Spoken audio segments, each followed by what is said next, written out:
vamos a hablar, ya spoiler, ya lo han visto, del Teatro Romano de Sagunto. Les voy a contar, vamos a hacer un contexto histórico, por supuesto, y nos vamos a un poquito a centrar en esa polémica que generó, cuándo ocurrió, por qué, hoy en día, cómo todavía, más de 30 años, porque se terminó el año 93, fíjense, más de 30 años después de la finalización de la intervención de la rehabilitación del Teatro Romano de Sagunto, sigue siendo un debate abierto, un debate activo. Luego hablaremos de qué pasó, hubo una sentencia del Tribunal Superior de Justicia, el TSJ, qué es lo que ocurrió y falló en el año 2009, o sea, imagínense, es que es el otro día, tantísimos años, ya saben que la justicia se toma su tiempo. Y hemos estado viendo en anteriores clases que el impacto, ¿no? El impacto que tiene la rehabilitación y la puesta en valor del patrimonio cultural en nuestra sociedad, ¿no? Por ejemplo, el caso muy claro de San Nicolás, que incluso llegamos a tener como un overbooking de visitas ahí, cómo se había privatizado su explotación. El caso de por qué las grandes empresas como es la Fundación Hortensia Herrero con el apoyo de Mercadona detrás están invirtiendo tanto en patrimonio. Yo imagino que si la fundación hubiera existido en el año 1988 cuando esto empezó, hubiera metido aquí la mano mucho. Yo no sé si el resultado hubiera sido el mismo, ahora veremos, pero lo voy a contar así por encima y luego la palabra es toda suya y entonces, como decía, hablaremos de casos actuales que se están viviendo a día de hoy. Cómo esto ha cambiado el paradigma de cómo se interviene el patrimonio, no solamente a nivel de Valencia, sino a nivel nacional. Porque eso es como todo. Hay un antes y un después, ¿no? Como en el desgraciado incendio que ocurrió hace poco. Cambian las normativas. En este país somos así, chiquis, mire, yo gané más, aprendemos a base de gol, por no decir otra palabra. Hasta que no pasa algo muy impactante, no se legisla, no se saca normativa, es como que no nos damos cuenta. Pues tenemos aquí un caso, uno de esos casos, y lo vamos a ver, es el Teatro Romano de Sagunto. He traído muchas fotos, a ver. Bueno, esta me gusta porque se ve muy bien que aprovecha la falda, la ladera de la montaña, donde está arriba el castillo, de que está en un enclave natural súper adecuado, súper chulo, cara al mar. Esto lo encontramos también en el Teatro de Tarragona, que la escena está al lado del mar, no sé si lo han visto, han estado ustedes, y aprovechaban la salida del sol para utilizarla como fondo, ¿no? Como decoración y como acompañamiento a esos espectáculos, pues algo muy parecido tenemos en Sagunto.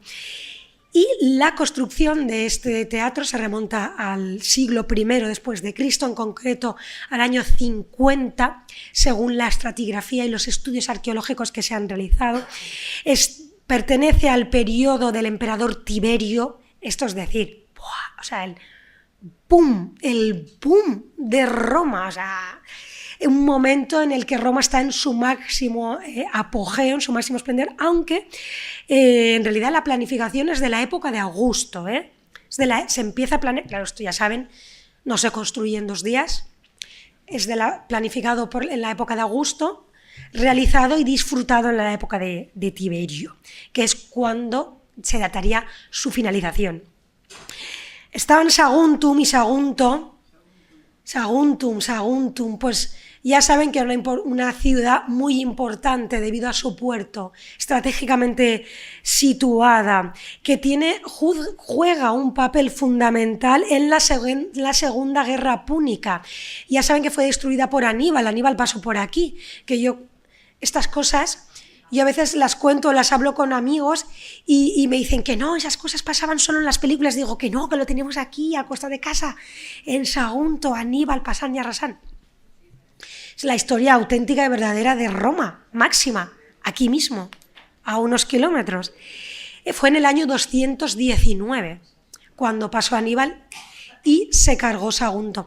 Sagunto es una ciudad que anteriormente tenía ya un asentamiento ibero, se llamaba Arse, muy importante también, que incluso acuñaba su propia moneda con una ceca, la ceca de Arse Saguntum, e incluso lo más interesante es que podemos encontrar moneda, ¿no? Moneda acuñada, numismática del periodo de transición, que son las más importantes, donde por un lado pone Saguntum y está en latín, y por el otro pone Arse y está en íbero. Entonces es esta convivencia de las dos culturas, hasta qué punto llegaron a convivir. Tanto es así que hay una inscripción, no tengo fotografía, ahora veremos, luego entenderán por qué, en el graderío, en la Summa Cavea del Teatro Romano, probablemente al ocupante de ese asiento, de esa zona que está en íbero, del propietario. Entonces, cómo conviven estas dos culturas, incluso muy prolongado el tiempo, es muy, muy interesante. Pues bueno, se reconstruye por los romanos y florece como una urbe muy próspera debido a sus relaciones comerciales, y así es como buena urbe tenían que tener un buen teatro. El teatro, esto si lo consultan hay un poco de confusión, pero bueno, tenía una capacidad inicial para 8.000 espectadores. 8.000 espectadores. O sea, es una barbaridad, ¿eh? Esto nos da a entender también el alcance, la importancia del teatro y de la ciudad de Saguntum. Y actualmente está habilitado para 4.000, ¿eh? Justo la mitad. También veremos por qué, porque quedan los laterales, como podemos ver en esta fotografía, que están en resto arqueológico, lo poco que queda de resto arqueológico, y que no están en uso, en utilización, por lo tanto se ha reducido considerablemente su capacidad. Está construido con una técnica romana que se llama opus caementicium. Caementicium viene la palabra del cemento. Ya saben que los romanos pues, fueron unos de los pioneros en la invención de lo que hoy consideramos el cemento, que es un encofrado revestido con mortero, con pequeñitas piedras de cantería, porque como se tiene que adaptar a la forma de la ladera, lo que significa que la parte de la escena tenía que ser bastante alta, bastante consistente, teniendo en cuenta que está construida sobre un foso por donde van todos los vomitorios y todos los pasillos por donde se llevaba todo el trajín de los allí participantes, pues tenía que tener unos buenos cimientos y una buena estructura para poder soportarlo. Y evidentemente su diseño, les he puesto que está a los pies del castillo, luego veremos qué ocurrió. Ya saben que el castillo pues tiene, como todos los castillos de la Comunidad Valenciana y parte de todo el territorio nacional, asentamientos de todas las épocas del bronce, del íbero, fue también, por supuesto, un santuario romano. Luego, posteriormente, después de romanizado, fue una fortaleza defensiva islámica, como todos los castillos de la Comunidad Valenciana, y con su cristianización, fortaleza cristiana, y así nos ha llegado a nuestros días con un montón de todo. No nos vamos a centrar en el castillo, está al ladito, veremos qué ocurrió, que su proximidad le influye en cuanto al uso y las transformaciones, que vamos a hablar ahora de ellas. Pero bueno, por lo que les decía, el diseño de su modelo se ajusta estrictamente al modelo romano clásico, ¿no? Al modelo romano que lleva 3 partes principales, y que les he puesto esta fotografía porque se ve muy bien, ¿no? La cavea, que es el graderío semicircular desde donde está hecha esta fotografía. La cavea siempre se divide en 3 partes, la ima, que es la parte de abajo, la media, y la summa cavea, que es la parte superior, y dependiendo del estatus de los asistentes, pues se disponían a ocupar una zona más alta o una más baja. La orquestra, que es la parte semicircular de abajo del todo, donde vemos ahora ahí como una especie de instalaciones, y la scena fons, la escena, ¿no? La escena, que es exactamente como su nombre indica, pues la escena donde se desarrollaba la acción. Durante el apogeo, ¿no? Luego volveremos a hablar un poquito más del edificio, pues albergó representaciones teatrales de toda índole, especialmente en la época bajo imperial, ¿no? Que es ya el romano tardío. Este tipo de eventos públicos, muchos de la comedia de Plauto, muy satíricas, naumaquias. De hecho, hay al lado de la escena un depósito impermeabilizado que se supone que que podía albergar suficiente cantidad de agua como para inundar la zona de la orquesta y hacer naumaquias, ¿no? Que eran o este tipo de espectáculos con gladiadores con agua, que simulaban luchas con barcos. Esto parece como de película, pero también se llevaban a cabo. Hay muchos otros teatros romanos, como el de Trieste, el de Ostia, de la ciudad de Ostia, y otros, donde sabemos a ciencia cierta que se representaban este tipo de espectáculos. Y, por supuesto, el de Sagunto, también al más puro estilo romano, tal cual, como una grandísima ciudad. Y bueno, cuando llega la Edad Media, pues con la cristianización de Roma, del mundo romano, a partir del emperador Constantino, como saben, pues se prohíben este tipo de representaciones y el teatro cae en desuso. Pero es que no solo es que cae en desuso, es que sirve de avanzada para el castillo, porque estamos en un periodo belicoso, como ya sabemos, y se aprovecha como parte defensiva del castillo, claro, debido a su inmediatez y sobre todo porque era uno de los puntos de acceso para poder ir al castillo a través del teatro. Muchas de las piedras es desmantelado, como la suerte que corrieron tantísimos otros edificios históricos en España, que se aprovechan los sillares, las piedras para el castillo, para ampliarlo, para la muralla y torres, y lo que queda era una avanzada defensiva del castillo. Imagínense. Les he puesto esta fotografía. Hay un texto árabe del siglo X, obra de Al-Razi, época ya musulmana, época de la fortaleza del castillo, en el que se mencionan estas ruinas, se habla de un palacio, se hace mención a él, al teatro, como un palacio, yo creo por puro desconocimiento. Se cree que este poema hace mención a esto por las columnatas de la escena, porque no tenemos ningún documento de cómo era, de la época romana, ninguna descripción. Y mira que hay cronistas y historiadores romanos en su momento que describían y que detallaban todo tipo de espacios.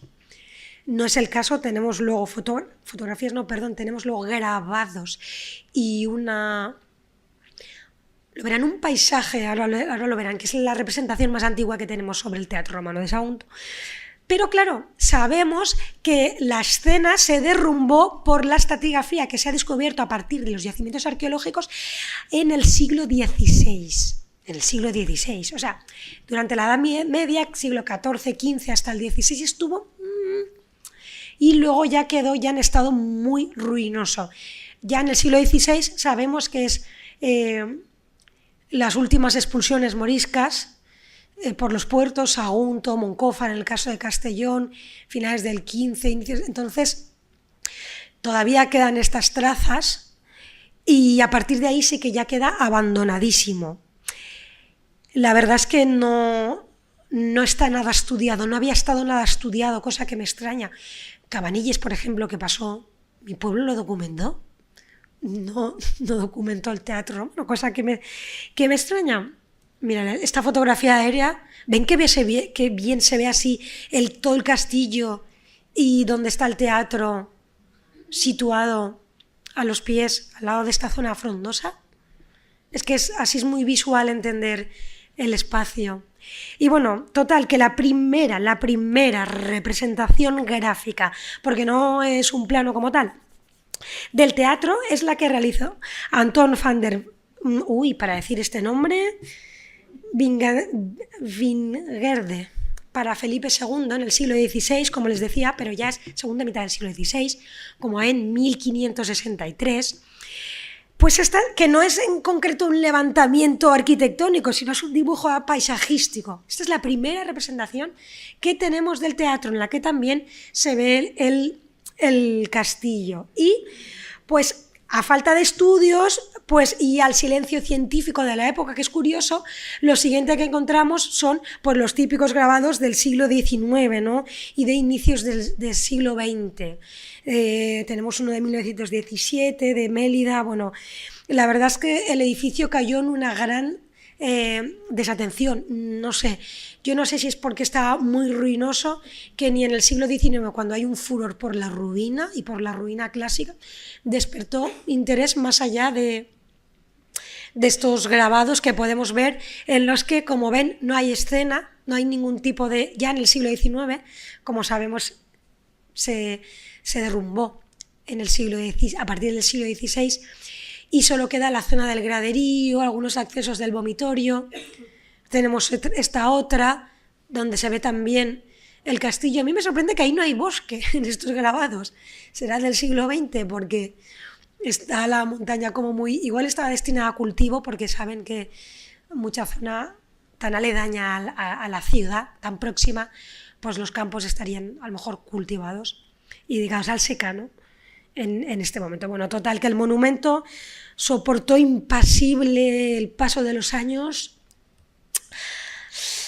Aquí lo tenemos, una fotografía de principios de siglo, hasta que iba cayendo, por cierto, hasta que se construyó el Museo Arqueológico, que está en el castillo, y cayó una parte de una terraza por unas lluvias en el año 1991.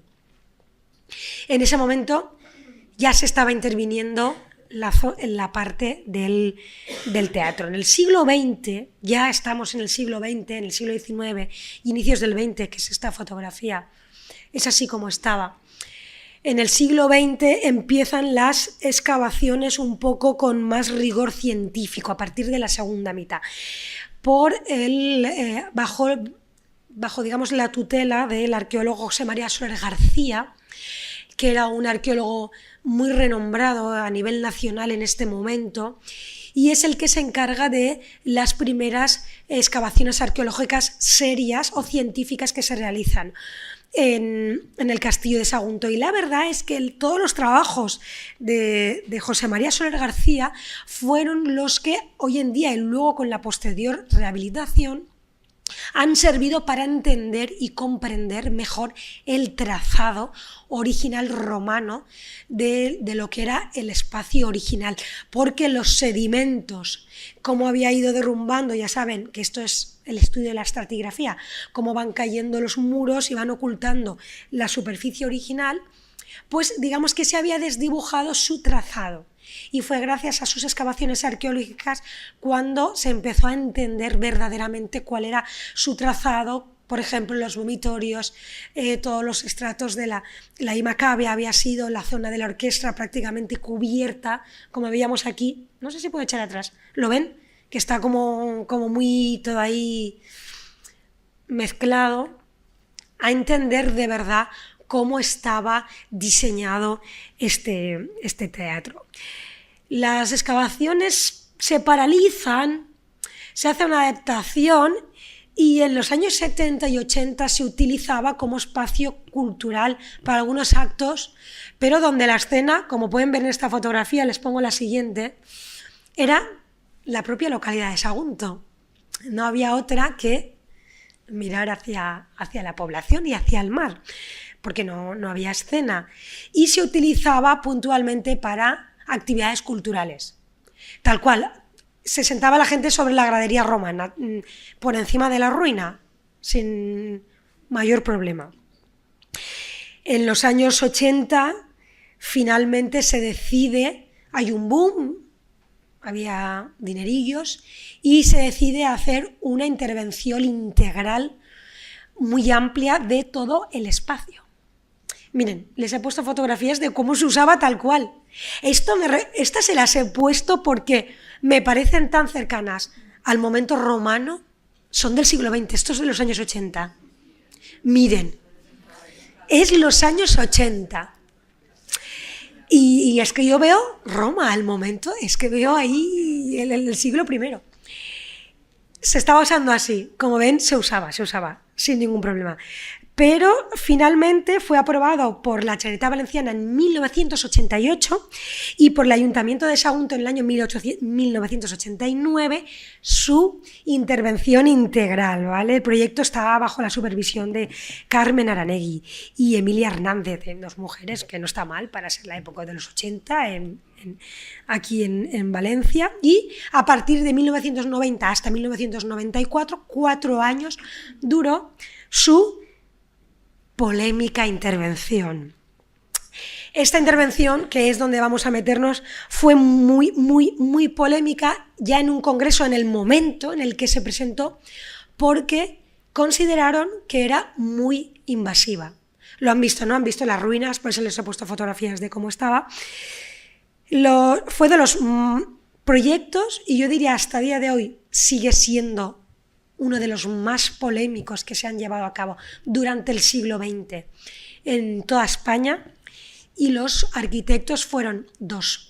Un italiano especializado en la intervención arquitectónica de bienes patrimoniales y de restos arqueológicos con edificios contemporáneos, un arquitecto muy de tendencia de la escuela racionalista, que viene de los años 50 y 60, que es Giorgio Grassi, y un español que también estaba muy acostumbrado a intervenir patrimonio cultural, que se llama Manuel Portacelli, ¿no? Estos fueron los dos, quizá el más conocido de todos es el español, que se hizo con Grassi, ¿eh?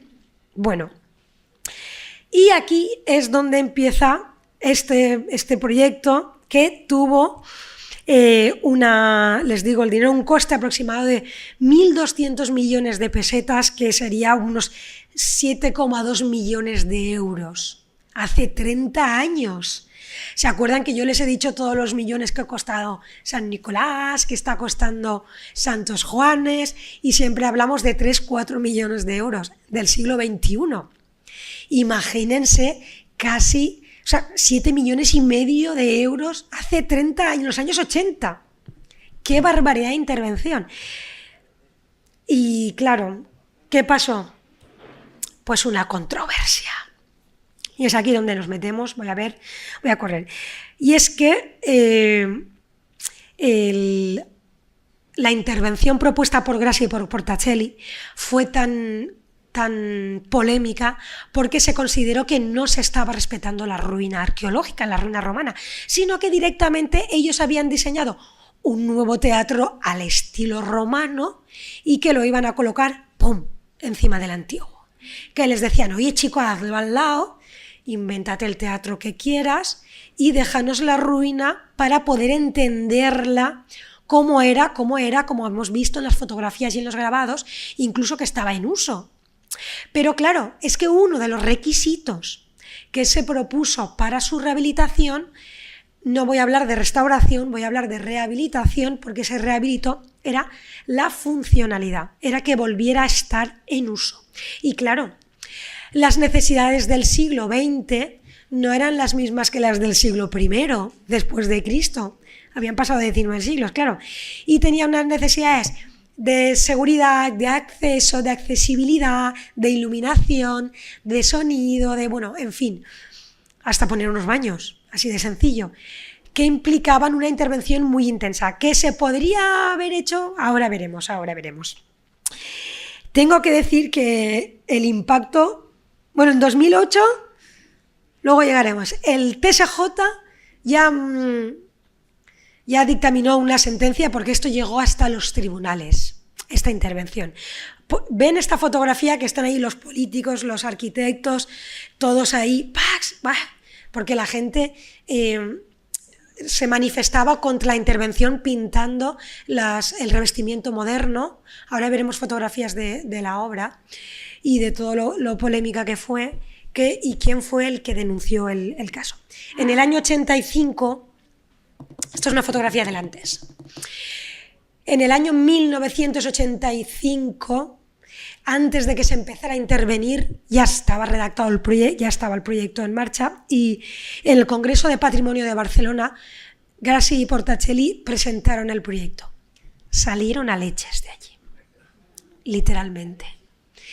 Salieron por la puerta de atrás, porque allí se generó un debate acaloradísimo. Mira, porque no había redes sociales, porque hubieran sido trending topic. Yo no sé, hubiera llegado hasta el Comité Internacional. Tengo que decirles, esto es un dato curioso aparte, que la destrucción de patrimonio no fue penada por el Tribunal Internacional hasta el año 2009.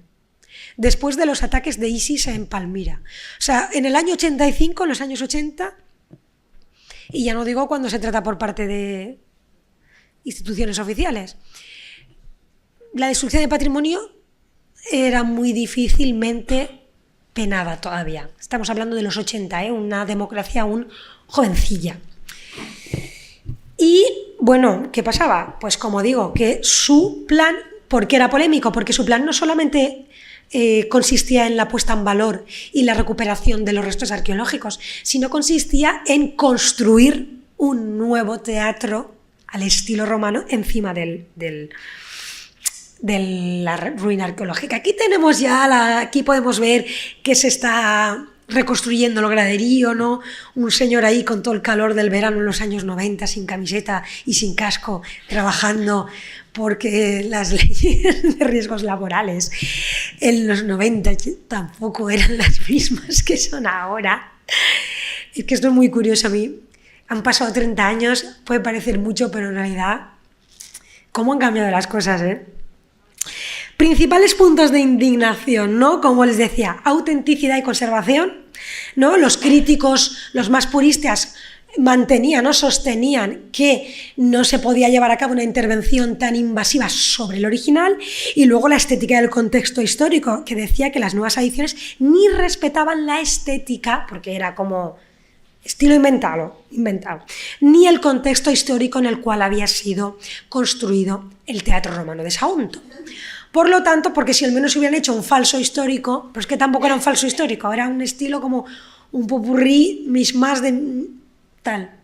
Aquí vamos a ver las propuestas del proyecto de Portacelli que presentaron en el Congreso de Barcelona, donde se vieron patentes que todavía España estábamos muy verdes en los enfoques entre los diferentes enfoques de la conservación de patrimonio, sobre todo en temas de arquitectura. ¿Se ve bien? Más o menos. Que estos son los alzados que presentaron, porque no estaba todavía realizado, que luego exactamente así tampoco se hizo. Ya saben que primero hay un proyecto y luego sufre modificaciones. Y aquí tenemos pues todas las propuestas que ellos llevan, estos de la escena desde el exterior. Ya saben que hay un parking, como vienes del barrio de la Judería de Sagunto, y se levanta un muro inmensísimo que corresponde a la escena, todos los planos, y ahí empezamos. Aquí se empieza a construir. Ay, mira, esta es la que habíamos visto antes, la he puesto repetida. Todo lo que era la zona de la orquesta, ¿no? de la Macabea, donde van por debajo todos los pasadizos y todos los vomitorios por donde pasaban por los gladiadores, los actores, todo este tema, toda la zona que se inundaba. Todo esto se tuvo que construir desde cero, todo prácticamente con una cimentación nueva, como podemos ver. ¿Y cuáles era uno de los principales problemas que tuvieron? Y es que pusieron los materiales nuevos sobre el original. Aunque el proyecto decía que tenían que poner una capa intermedia, que es lo que a día de hoy se pone, ¿no? Una capa suficientemente consistente como para que permita la reversibilidad del material o la protección del original, aparte de que ya no estábamos viendo nada, pues podría haber sido, no sé, de cristal de seguridad. Yo digo cosas que se me ocurren para que se viera. Pues con ventilación y todo, con un círculo, o sea, que haya una circulación de aire y tal. Pero, pues no, directamente pusieron las placas de piedra nuevas sobre el original, simplemente con una malla fina de polietileno, de estas que a veces se utilizan para hacer, estas que son un trenzado ancho, no sé si se lo imaginan, que son unas cintitas. Pero claro, que no cubre el 100% del original, simplemente, no sé, es que eso además se deteriora, nada, o sea. Fíjense, ¿pueden ver el resto arqueológico debajo? O sea, y cómo se está construyendo, cómo se está englobando encima de la ruina, que es verdad que no teníamos escena fronts, pero y aquí una prueba que yo creo que es muy evidente de lo que había y lo que hay en la actualidad. Solo se les ocurrió dejar los laterales donde hay menor visión por parte del espectador originales, ¿no?, que están en esa barandilla que no se pueden acceder a día de hoy, como simbólico, como ahí tenemos eso, sí, eso es lo que era. Miren, ¿ven? Aquí se ve muy bien. Esto, yo que soy restauradora, esto está así actualmente, o sea, esto cuando entran por los monitores lo pueden ver, o sea, pueden tocar con el dedo que ahí no hay ningún material de separación, que está obrat directamente, que está adherido, ¿no? Como es un pavimento y un revestimiento directamente sobre el original. Total. Esta foto se la he puesto por el cartel, porque es muy curiosa, está sacada de una noticia de las provincias de su época, en su momento, cuando se ejecutó la denuncia, y vamos a hablar de la denuncia. Pues bueno, al final un grupo de historiadores, ¿no?, donde había también un catedrático de arqueología de la Universidad de Valencia, Manuel Belanda Galán, también había un diputado autonómico, no voy a decir el partido, pero bueno, que fueron los que formalizaron la denuncia, ¿no?, que la llevaron al Tribunal Superior de Justicia de la Comunidad Valenciana, antes que nada porque, considerando que vulneraba el artículo 39.2 de la Ley de Patrimonio Histórico Español, completamente cierto, y así fue como se registró en el tribunal, y que decía que no atendía a los criterios de la Carta de Venecia, que es un documento que ya tiene años, desde las primeras décadas del siglo XX, regulaba la intervención, que como ven se redactó en Venecia, en la ciudad de Venecia, por las necesidades italianas, que regulaba la intervención en Europa de los sitios arqueológicos y de los sitios históricos. Y no se había hecho caso de nada a la Carta de Venecia, aunque no había leyes, que es lo que les decía una carta, y una carta lo máximo que hace, si hay algún abogado, pues en recomendaciones, pero no obliga a nadie, porque se empezó a legislar más tarde. De hecho, la Ley de Patrimoni Valencià, ¿saben de qué año es? Del año 85, que es justamente en el año en el que empiezan las obras. Y es por lo que decía que muchas veces hasta que no ocurren este tipo de cosas, como ahora ha ocurrido con el Alucobón y con estas cuestiones, pues no se legisla hasta que no ya lo tenemos encima. Pero bueno, aquí se ve, esto es durante los procesos de obra, pueden ver las pintadas, porque había muchísimas manifestaciones y mucha indignación, sobre todo por parte del sector académico y de historiadores, que ole muy bien, pero bueno, los arquitectos son los arquitectos, como no hay ninguno en la sala. Se ve que tenían más voto que los arqueólogos en el momento. Parece ser, bueno, la sentencia del Tribunal Supremo en el 2008, que llegó al Tribunal Supremo, pues dijo que se tenía que desmontar. Pero ordenaba el desmantelamiento de alguna de las adiciones modernas en el plazo de 18 meses.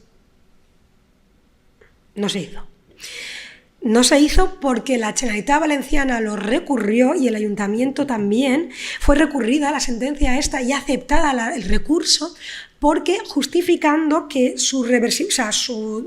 desmontar esto incurría en un principio de eficiencia en el gasto público, es decir, que costaba más dinero quitarlo casi de lo que había costado ponerlo, y además implicaba un daño mayor del que se había hecho poniéndolo. Amigo, a cosa feta ya, claro.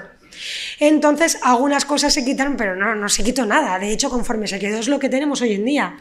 Aquí lo ven, ¡pam! Todo acabó en el 2009. En el 2009 se zanjó el tema. Y la denuncia y se quedó todo. Pero claro, yo recuerdo cuando yo estaba en la carrera ya estudiando restauración, hubo un congreso aquí en Valencia de patrimonio, creo que fue el año 2005, ya ven los años que habían pasado. Y salió el tema, lo llevaron el tema, tuvieron valor de llevarlo y lo mismo, repitieron la experiencia del año 85, salieron de allí carpich por los restauradores, porque este congreso era de restauradores, entonces por poco yo recuerdo estaba allí y dije, madre mía, la que se está aquí liando. Y claro, es que poca broma, este edificio ahora pues es que está en manos de la Generalitat Valenciana, de hecho, y del Ayuntamiento de Sagunto. Lo gestiona el Instituto Valencià de Cultura, el IVC, destinan entre 200 y 300.000 euros al año el Ayuntamiento para su mantenimiento y su conservación. Ojo, sillas de plástico sobre el graderío de piedra, porque yo no sé si ustedes han ido ahí. Es incómodo. Eso no cumple con la ergonomía. Para estar ahí, cuando estás 15 minutos ya no sabes cómo sentarte, ya te duele todo, hay que ir con el cojincito como a los toros casi, para no morir en el intento. Horrible. Entonces cuando vienen autoridades, cosas así, sillas de plástico, o sea, es que esto ya es la repera. Ingresos genera de las ventas de las entradas y tal, pero insignificante, ¿eh? Solamente para su limpieza y mantenimiento y poco más, ¿eh? Tengo que decir que el diámetro de la orquesta es de 22 metros, ¿eh? La parte más amplia del semicírculo son 22 metros. Impone, ¿eh? Es enorme. Yo creo que es desmesurada la escena respecto al tamaño de la cavea, de todo el graderío, y porque esa visión abierta que tenías, que yo creo que antes se podía ver el mar o la ciudad por arriba, ahora no existe, ahora no está, ha desaparecido, ¿no? Tampoco se sabe ni qué magistrados, ni qué emperadores, ni nadie se sentaban, porque aunque tenemos alguna inscripción, pues yo creo que no se le dio el suficiente estudio arqueológico como ruina, sino que se intervino arquitectónicamente y no se pararon a analizar y a estudiar bien todo lo que había ahí a nivel arqueológico, quitando de Soler García, que no era lo mismo, ni tenía el mismo presupuesto. Entonces, claro, esto es lo que pasó. Ya les he puesto fotografías de antes y después, de cómo estaba y cómo pueden ver más o menos de puntos de vista parecidos, y ya pasaremos a que me cuenten ustedes. Podemos hablar de este caso, de casos similares, de por qué a partir del siglo XX nos empeñamos tanto en explotar. Yo tengo muy claro que el patrimonio cultural, que el patrimonio artístico es una fuente de financiación para los gobiernos autonómicos, para los locales, para el Estado, y que genera riqueza, claro que sí, pero ¿hasta qué punto tenemos que sacrificar o exponer ese patrimonio para generar? Lo verán si han ido al Vaticano, en Italia, que es unas colas en general, donde vayan hoy en día, que es la democratización del patrimonio hasta un punto de morir de éxito, ¿no? Pues el Teatro Roma de Sagunto murió de éxito, para mi parecer. Miren. Es que esta fotografía no tiene mucha calidad, pero sí que se puede ver más o menos todo lo nuevo. Se ve muy bien por ese cambio de color de la piedra. Pues como era antes, no estaba tan mal, ¿eh? O sea, era una ruina bastante con entidad. De hecho, se usaba en los 70 y en los 80. Y además que la piedra es piedra, o sea, no es terciopelo de seda. Ahora, antes, ahora. La escena, yo digo que ahí hay un popurrí como, voy a poner un capitel por aquí, voy a poner un trocillo por allá, piezas sin unidad potencial, que se llama, que de por sí no tienen entidad, colocadas ahí como de bonicaria, ¿no? Como una vitrina, como la vitrina de casa ahí con los figuretes, no sé.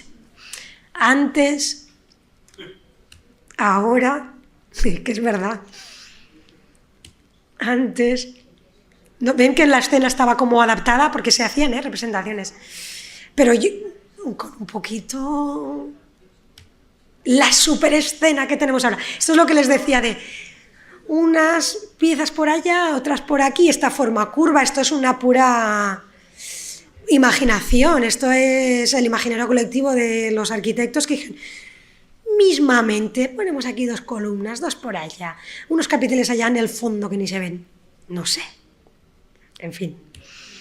El muro de la escena por detrás que parece... ¿Se acuerdan de los pabellones penitenciarios de San Miquel de Reis? No me digan que no les recuerda esto. Es que yo... En fin. Parecen pabellones penitenciarios. ¿Cómo se accedía? Lo que vemos ahora. Y bueno, desde fuera y aquí con esta diapositiva nos quedamos y yo les paso el turno a que opinen y sí que me gustaría pues que en general, ya no solamente sobre qué es lo que piensan sobre esa intervención tan a veces, esa explotación que hacemos sobre el patrimonio histórico que tenemos. ¿Qué opinan ustedes?